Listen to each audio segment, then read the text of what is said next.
Today I'm doing something that I don't do very often. Even though I love these kind of videos, I don't tend to do book reviews for a singular book very often. But I was sent this very lovely book by the author, and that is Nine of Swords by Brooklyn Quintana, and it's a chunker. It's a pretty big, long fantasy book, and I really wanted to talk about it today. So because there's no synopsis on the back of this book, I'm going to read it from the Goodreads page, and it goes, "A dysfunctional royal family, a generation's old secret, and a strange book with the names of those closest to the crown written within its pages all serve as a backdrop for Finn's surreal adventure through life, death, and the strange place that lies in between. Following a disastrous summer punctuated by mysteries and deaths, Fynneas and Holland are sent from the comfort of their lives in Asteria to spend the next 10 months at the Moranci Academy of Military Arts, located on a tropical archipelago. There, the boys will have to come to terms with their quirky instructors, volatile classmates, and their own tumultuous relationship if they have any hope of surviving the monsters, nightmares, and magic that await them on their quest to not only survive their first year, but to emerge as a champion of the end of the year games." So this book really is an epic fantasy. It is just very long, and it really chronicles the life of the main character, Phineas Fogg, as he goes through all of these trials and tribulations. I think the one thing that really drew me to this book in the first place when the author asked me if I wanted to read this book was the fact that it centers so much around family. If you know me as a reader, I love family dynamics. That is something that I definitely look for in books, and it keeps me really interested when I'm reading a book, specifically in a fantasy setting. And this book really delivered on the family dynamics. I mean, you get to see this, generations of this one family interact with each other, all of their different relationships with each other. And you get to see that develop from the very beginning until the very end. I mean, there are a lot of people in this royal family who just do not get along from the get-go, but it's really, really fun to get to see them, develop the relationship, change the relationship for the good or for bad. And that's what I really love about fantasy books like this. And because it's such a long fantasy book, you really get to spend a lot of time with these characters, not only as a group, but also individually. I think something else I also really appreciated with this book was the way that the switches between points of view were done. I felt like it was very smooth. I never felt really jarred out of a character's point of view. I never felt like confused over who was speaking or who was telling the story at the moment, and each of the characters had their own very distinct voices. And that's something I talk a lot about on this channel. I'm pretty critical of books with multiple perspectives. I really am passionate about, specifically fantasy books with multiple perspectives having very distinct voices for each character, because it is very easy to write a book with multiple perspectives and have them all kind of mesh together and just get confused, and then the story gets muddled, and then you can't really enjoy this fantasy world. But with this book, especially since there are so many generations within this family and so many of them get a chance to tell the story, you really get to see every single side of this story. And I think that that's really important. Even though we have obviously this main character, Fynneas, we get to see the things that happen to him and the things that happen within this family, within, like the royal sphere. We get to see it from all different angles. And because all of the characters are so dynamic in that way, it's really, really hard for me to choose a favorite, because we would be in one character's head and I'd be like, okay, this might be my favorite character. I love the way they talk. I love the way they see things.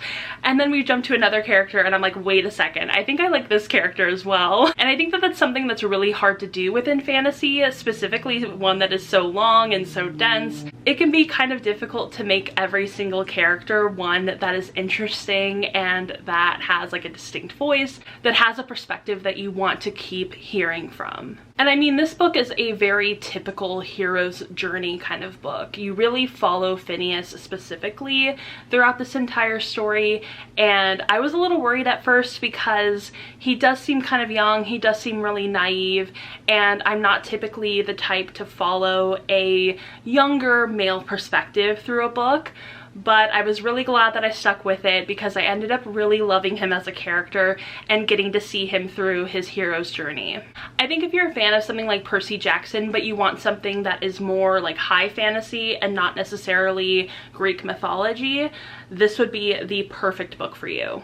Also, I wanted to do a little bit of digging into what the title of this book means, because the Nine of Swords is obviously a card that is used in tarot readings, and I wanted to see what it meant. And so I looked up a video, and basically the person in that video, I will leave it linked down below, and was talking about how this card basically describes someone who is really doubting themselves, is really going through a lot of inner turmoil. Maybe they have a lot of inner anxiety about themselves and the choices that they make, and they might not have a lot of confidence in themselves. And I think that that's a perfect way to represent the hero's journey, because I mean, a big element of that is the hero having to learn these new things, not only about themselves, but the people around them and the world that they live in, and they might start to doubt themselves through that journey. And hopefully by the end result, the hero, you know, overcomes that doubt, overcomes that anxiety, and becomes victorious. And I think that that is a perfect way to describe this book. I think that the title is very well done. I also really liked the setting of this military arts academy.